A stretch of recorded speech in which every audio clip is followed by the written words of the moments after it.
हाँ दोस्तों, बहुत से लोग मुझे 3 फ़िल्में जो वॉर की आने वाली है अगले साल, उसकी कंपैरिज़न करने को बोल रहे हैं। देखो दोस्तों, कंपैरिज़न का मतलब होता है झगड़े।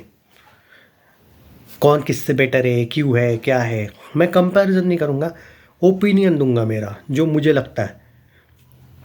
3 बैटल की फ़िल्में, एक पर इसमें एक बैटल की फ़िल्म नहीं है, एक इसमें रॉ टाइप की फ़िल्म है। अब फिर रॉ टाइप की फ़िल्म में तो फिर धुरंधर 2 भी आती है।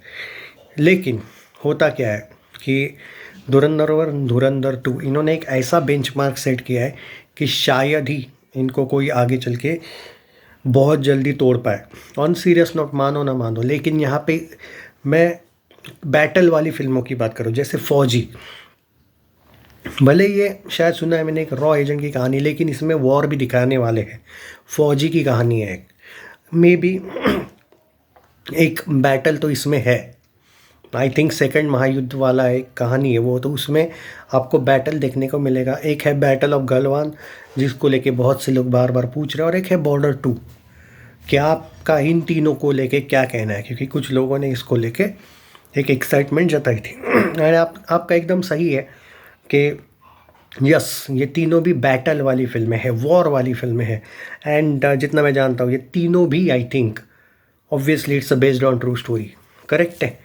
अब देखो, ओपिनियन वाइज जाऊँ मैं, तो बॉर्डर 2 की एक इतनी तो डेफिनेटली हाइप है कि अगर वो बुरी भी बनी हो तो भी वो तहलका मचा देगी। क्योंकि हालांकि मुझे नहीं लगता है वो बुरी बनी हो, वो बहुत खतरनाक बनी होगी, और वो बहुत सारे क्या बल्कि अच्छे अच्छे खासे रिकॉर्ड तोड़ेगी। क्या पता अगर अच्छी बनी हो बहुत, तो सारे भी रिकॉर्ड तोड़ दे, नो डाउट। एग्री करता हूँ मैं ये चीज़। मैं मेरे ओपिनियन वाइज जाऊँगा, बाकी लोगों को क्या कहना है वो उनका चॉइस है। दूसरी बात, फौजी। देखो फौजी का कैसा है मालूम है क्या? प्रभास, मिथुन चक्रवर्ती, आई थिंक अनुपम खेर भी है। बहुत लंबी स्टार कास्ट है इस फिल्म की।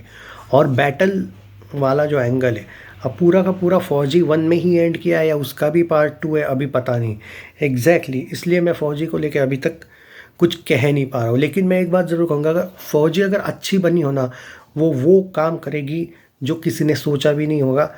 हो सकता है प्रभास के लाइफ की ये one of the big film बने, इसमें कोई शक नहीं। अगर इसकी स्टोरी, क्योंकि मैंने जो एक आर्टिकल पढ़ा था जिस बेस पे ये फिल्म है, ये कुछ अलग धमाका करेगी अगर ये फिल्म सोलो रिलीज़ होती है तो। और दूसरी बात, कितने ग्रैंड स्केल पे होती है, और नॉर्थ में इसको प्रमोट करना पड़ेगा फिल्म को, तब जाके अच्छा खासा बिजनेस कर सकती है, नो डाउट, अगर कंसेप्ट लोगों को टच कर गई। लेकिन अब आते हैं बैटल ऑफ गलवान। ये एक बहुत बड़ा सरप्राइज पैकेज है। इसको लेके एक बात कहूँगा, सलमान खान एक ऐसा एक्टर है जिसके स्टारडम का कोई इशू नहीं है। एक्चुअली हुआ ये है कि लोग उसको सपोर्ट करना चाहते हैं। इवन उसके फैंस नहीं, कुछ न्यूट्रल ऑडियंस भी उसको सपोर्ट करती है, चाहती है उसका भला। लेकिन कभी कभी क्या होता है, वही खुद का भला नहीं चाहता है। अगर आप किसी का भाई, किसी की जान और सिकंदर में ही अटके रहोगे तो आप बाहर नहीं पड़ सकते हो। पर इस बार उसके फैंस या न्यूट्रल ऑडियंस जो भी है, वो जो चाहते हैं वैसा उसने किया है। डायरेक्टर का नहीं सुनते हैं सलमान, ये बोला जो जाता है, इस बार ऐसा नहीं हुआ है। उसने सुना भी है और अच्छी तरीके से तैयारी की है। अब यहाँ पे ये भी है कि battle of Galwan solo release होनी चाहिए, इस पर कंडीशन बोल रहा हूँ मैं। और अगर उसकी स्टोरी अच्छी है ना, देखो सलमान का इशू कभी स्टारडम का था ही नहीं। न्यूट्रल ऑडियंस भी उसको सपोर्ट हमेशा करती है। दूसरी बात, उसको फैमिली ऑडियंस सपोर्ट करती है, क्योंकि फिल्म में ऐसा गुलू गुलू कुछ होता नहीं है। करेक्ट है। तो लोग प्रेफर करते हैं कि फैमिली नहीं भाई, कम से कम इस आदमी के हीरो फिल्म में हमें क्या कहते हैं, एक तरह से शांति हम देख सकते हैं कि एक तरीके से इधर उधर के कुछ सीन्स नहीं होंगे। मतलब रिकमेंड करने में यूट्यूबर्स को भी ये बोलना नहीं पड़ता है कि नहीं नहीं भाई, रिकमेंड फैमिली के लिए है या नहीं, वो तो सामने से ही पता चल जाता है। आज तक तो ऐसा ही हुआ है, एक्चुअली आगे भी होगा ऑब्वियसली। तो ये है बैटल ऑफ गलवान। तो अगर स्टोरी अच्छी, उसका इशू यही है भाई, उसका स्टारडम, ना ही उस पर कोई नाराज़ है, ना ही उसका कोई स्टारडम का इशू है। न्यूट्रल ऑडियंस भी सपोर्ट नहीं करेगी, ऐसा भी उसने कुछ किया नहीं है कांड कि लोग उसको हेट करे बेवजह। पर फंसा इस चक्कर में कि स्क्रिप्ट ही गलत चूज़ कर रहे हैं। पर यहाँ पे तो स्क्रिप्ट भी अच्छी है, अगर ये टच कर गई तो ये बड़े रिकॉर्ड करेगी भाई। तो ये जो 3 फिल्में हैं, अगर आप इसमें सिर्फ ये बोलोगे कि ये बेटर करेगी या वो बेटर करेगी भाई, या वो करेगी, गलत है। ये तीनों भी टॉपिक बहुत अच्छे हैं। मैं धुरंधर 1, धुरंधर 2 मेरे लिए बहुत अच्छे टॉपिक्स, नो डाउट। बट यहाँ पे इन 3 फिल्मों का कंपैरिजन करना, कुछ लोग बोले थे कंपैरिजन वर्ड गलत है यार। कंपैरिजन में ये होता है कि भाई बॉर्डर ज़्यादा करेगी क्या, या गलवान करेगी क्या, या वो करेगी क्या। अभी किसी का एडवांस बुकिंग नहीं पता, अभी किसी कौन कितने स्क्रीन्स पे आ रहा है वो भी नहीं पता। तो इतने जल्दी में क्यों भाई बेवजह कंपेयर करने जाओ और आपस में आप लोगों को लड़ाओ। एक लॉजिकल बात है, एक वॉर वाली फिल्मों की अगर कंपैरिजन, हाँ क्योंकि अगले साल अच्छी फिल्में आ रही है, चाहे बॉलीवुड हो चाहे साउथ हो, अगले साल थिएटर ओनर्स के लिए बहुत अच्छा है, बहुत। मतलब एक लिस्ट बनाऊंगा मैं 2026 में, गारंटी आने वाली फिल्मों की। सिर्फ बड़े एक्टर्स की नहीं, छोटे एक्टर्स की भी बड़ी बड़ी ज़बरदस्त वाली फिल्में आ रही है।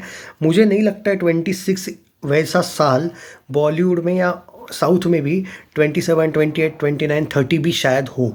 मतलब इतना कंसिस्टेंसी एक ही साल में इतनी फिल्में इधर उधर की इंडस्ट्री की आना, ये रेयरली पॉसिबल है। एंड मैंने सुना 26 और 27 ये ऐसे साल है जिसमें आपको बाप लेवल की फिल्में और सारी इंडस्ट्री की ज़बरदस्त देखने को मिलने वाली है। तो ये एडवांटेज है। तो अभी देखते हैं, वो बाद में जाएंगे कि कौन सी चलेगी कितनी नहीं चलेगी, कौन ज़्यादा कमाएगी। भाई अब फैंस को लड़ने दो आपस में, वो उनका चॉइस है, उनका काम है।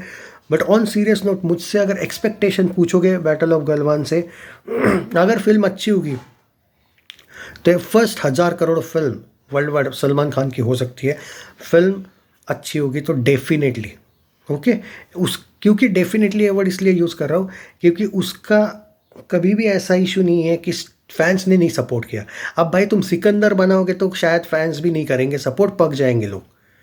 पर यहाँ पे सलमान के फैंस का नाराज़ होने का कोई सवाल नहीं है। अब अगर इस फिल्म को भी अगर अच्छी बनने के बाद भी अगर सलमान के फैंस ने 1000 करोड़ नहीं कमाया, सलमान के फैंस ने सपोर्ट नहीं किया, तो इसमें सलमान ने नहीं उसके फैंस ने माफ़ी मांगनी चाहिए। अगर फिल्म अच्छी हो तो मुझे लगता है चांस है उसको, उसका बजरंगी भाईजान का वर्ल्ड वाइड रिकॉर्ड है, क्योंकि वो चाइना में भी रिलीज़ हुई थी शायद, 900 या 950 वर्ल्ड वाइड है।